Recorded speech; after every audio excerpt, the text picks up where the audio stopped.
Welcome to the Near Memo, a weekly conversation about search, social, and commerce. What happened, why it matters, and the implications for local.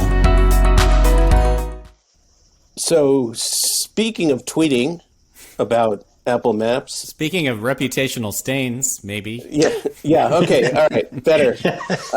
So, David, you wanted to talk about Twitter and the transition from Jack Dorsey, who left, resigned, stepped down, whatever statement you want to use. Was asked to step down by the board, it sounded like. Well, it was probably a mix of factors involved. You know, that the activist investors were really frustrated with the lack of revenue growth, and Dorsey was probably fed up, and also the two CEO, the dual role that he has with Square, now Block, and Twitter.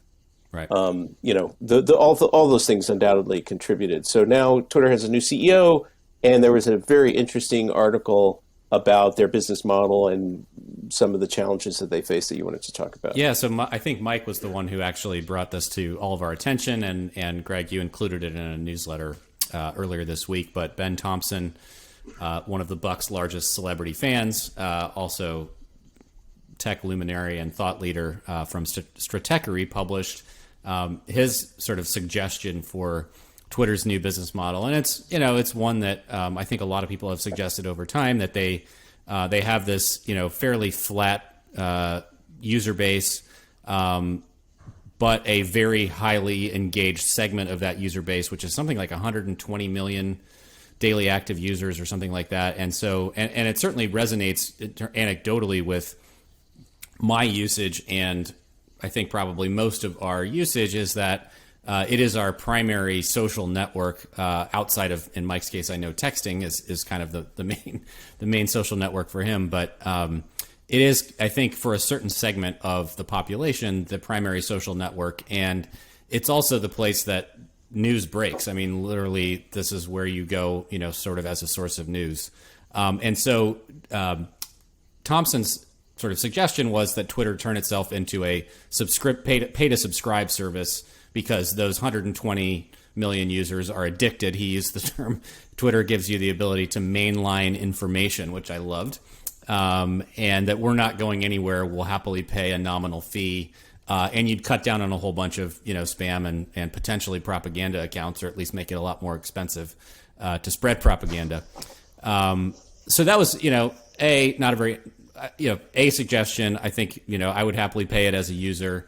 Are you subscribing to Twitter Blue? Are you thinking about subscribing to that? No, I don't even know. I mean, I have some vague notion of what it is, but it wasn't interesting enough to me to subscribe. But I thought that there were a number of interesting points that he raised. One statistic that I didn't realize just how bad it was, which is where the reputational stain comment came from, that Twitter's quarterly revenue is like 10% of Facebook's. Or excuse me, 4% of Facebook's. Basically $1 billion a quarter or something like that, as opposed to 29 billion from Facebook. So you can certainly see why the activist investors are angry.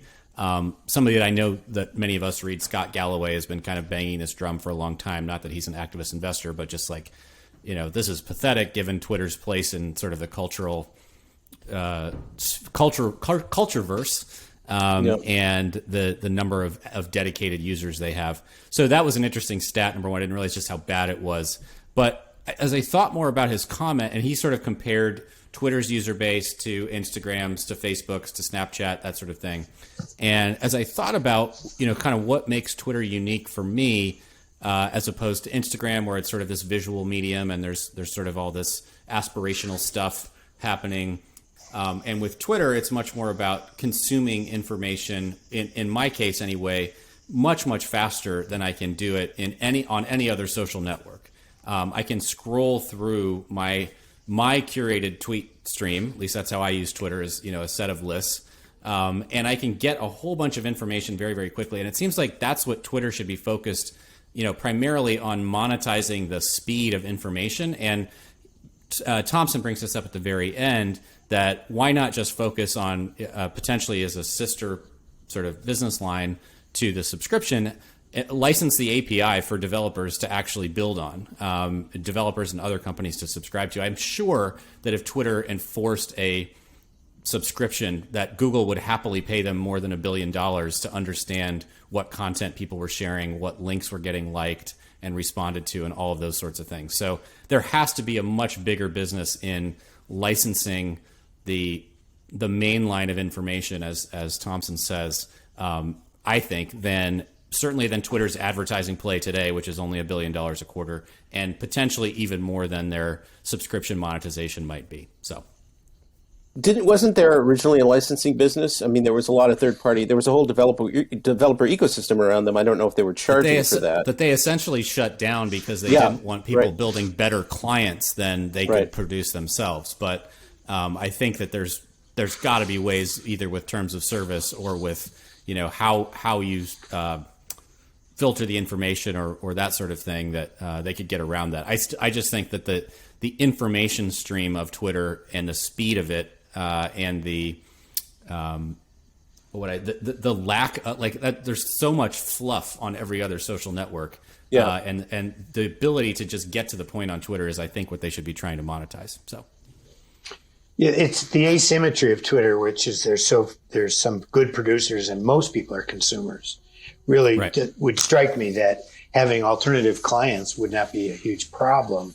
They need to just take care of the publishers, the producers, from a membership point of view, and the rest could read. And it would, in fact, perhaps improve that, because when they added advertising to my timeline, which had never been in because I was I have enough followers, I didn't have it. Now it's really annoying because every third tweet is an ad that I don't care about. Yep. Well, I mean, I think there's probably a whole bunch of stuff that could be done if they reopened a developer ecosystem that would be interesting to them. So I think that's they have good been advice. Slowly reopening the API, have they not? Is my understanding.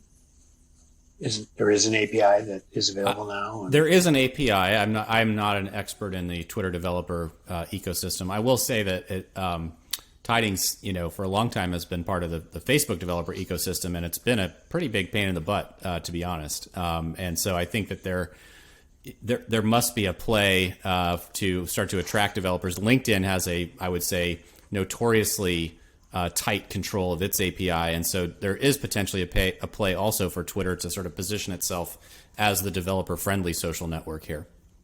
Right. Yeah. If Google is paying Apple $15 billion, you'd think they would pay Twitter even more than $1 billion. But for sure, and I'm shocked that Twitter hasn't sort of had that conversation with Google yet. If they have, they're selling their feed for way too cheap if they're only making $1 billion a quarter. So I think there are a ton of interesting SMB use cases for Twitter as well that we could talk about at length, but maybe for another time. Give me one example. Well, just I mean, you can follow businesses. He's tongue-tied at this moment. No. I mean, SMBs focus on Instagram and Facebook, right? Facebook in particular. And they could do a lot of the same things on Twitter, and there's just much less friction on Twitter. I mean, the sort of a lot of my challenge in dealing with small business service providers, because I'm doing a bunch of stuff to my house, is that they're just not responsive. They just don't respond. And so if you could train people on Twitter to be accessible and respond, it would be, you could create, I mean, didn't they create a directory of sorts recently? I thought they did. I don't remember. There was in some country Twitter Places long ago, which was powered by Infogroup, if I recall. But that's but I mean, I think there are ways in which you could do small business discovery and lead gen and communication on Twitter that might be, I haven't mapped this out in some elaborate product plan, but I instinctively feel like it's possible, and it would be easier to use than Google or Yelp or Facebook. In the current ways in which we use those to interact with small businesses. Yeah. Thanks for joining David, Mike, and Greg. To stay on top of the latest developments in local, subscribe to our newsletter at nearmedia.co. We'll see you next week.